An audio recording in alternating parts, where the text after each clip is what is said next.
The Knights Templar in Scotland, The Creation of a Myth, by Robert L.D. Cooper, published in June 2002 in the Transactions of Quater Coronati Lodge of Research, number 2076, Part 6. In 1839, the Royal Order of Scotland underwent a revival with an influx of new members. Duker had continued to be very involved with the Grand Conclave and the Supreme Grand Royal Arch Chapter of Scotland, and had yet more ideas for the development of Freemasonry in Scotland. There were, at that time, 3 Masonic systems that were not under the control of any single body, and he had plans to create the equivalent of a Grand Lodge for each of the Rite of Perfection, the Rite of Miserium, and the ancient and accepted Scottish Rite.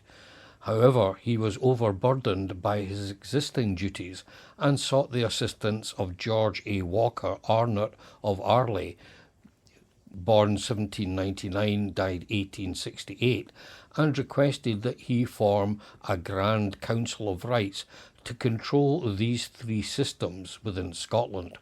Walker Arnott accordingly formed this body, and that eventually led later to a conflict with Dr. Charles Morrison of Greenfield, born 1780, died 1849, who in 1846 had set up the Supreme Council for Scotland and claimed jurisdiction over the above-mentioned ancient and accepted Scottish Rite. Although this is another interesting aspect of Scottish Masonic history, it is not essential to the subject presently under discussion. What is important here is that all this activity during the first half of the 19th century demonstrates one thing: no one and nobody, apart from the Grand Lodge of Scotland, was quite sure what non-craft Masonic systems there were, who should have control of them, and, most importantly, was of what the ceremonials consisted. This latter point is demonstrated by the fact that at a meeting of the Grand Conclave on the 11th of March 1842, the same meeting that authorised the production of the statutes of the order, which contained the first Scottish history of the Masonic Knights Templar, a letter was read from Frater G. A. Walker Arnott, inquiring about the degrees of Harridom and Knights of Kadosh, which belonged to the Grand Conclave by virtue of the charters granted by the Grand Master of the Knights Templar of England, the Duke of Kent, in 1813 and 1815. Although Walker Arnott apparently wrote the letter in his capacity as a Knights Templar, he was then making vigorous attempts to revive the Royal Order of Scotland. His inquiry was probably an attempt to clarify the situation in respect of the unallocated ceremonials to assist in his work of setting up the Grand Council of Rites. Those present at that meeting of Grand Conclave had apparently no knowledge of the ceremonies of Harridom and the Knights Kadosh, thereby indicating that the Knights Templar were unaware of and did not practice those ceremonies.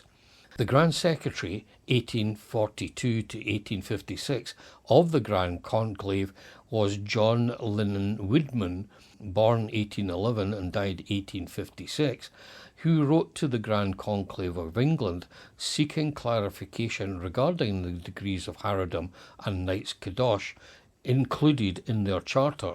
The answer received was, quote, "Several of the Masonic degrees mentioned in their charter from the Duke of Kent are practised either under the Order of Miserium or the Royal Order of Scotland," close quote.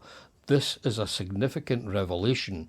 The Duke of Kent's charter of 1813 and another of 1815 apparently granted the Scottish Knight Templars jurisdiction over the Royal Order of Scotland's ceremonies. Grand Conclave thereupon, in January 1843, remitted the whole matter to a committee consisting of G. A. Walker Arnott, John L. Woodman, and Alexander Duker, past Grand Master, but it does not appear ever to have reported officially. The formation of such a committee shows it was considered necessary to determine what non-craft ceremonies there were and which body should have jurisdiction over them. Walker Arnott's seemingly innocent question is therefore of great importance. By asking the question in the first place, the question as to who governed what had to be debated. Walker Arnott was the leading light of the Royal Order of Scotland.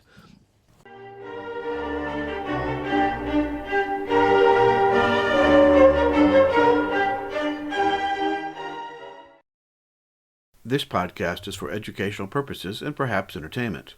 While the Masonic Authors Guild International provides the most accurate information possible, listeners use the information at their own risk. This podcast and its contents are Magi's property, as are all the opinions and the information it presents. Robert L.D. Cooper's, Mark A. Tabert's, and any other speakers' views and opinions within the podcast do not represent nor speak for Freemasonry, any Masonic organization, their former or current employers, in any way, shape, or form. Magi, Cooper, or Tabert will not compensate you in any way whatsoever if you ever happen to suffer any inconvenience due to the information herein contained.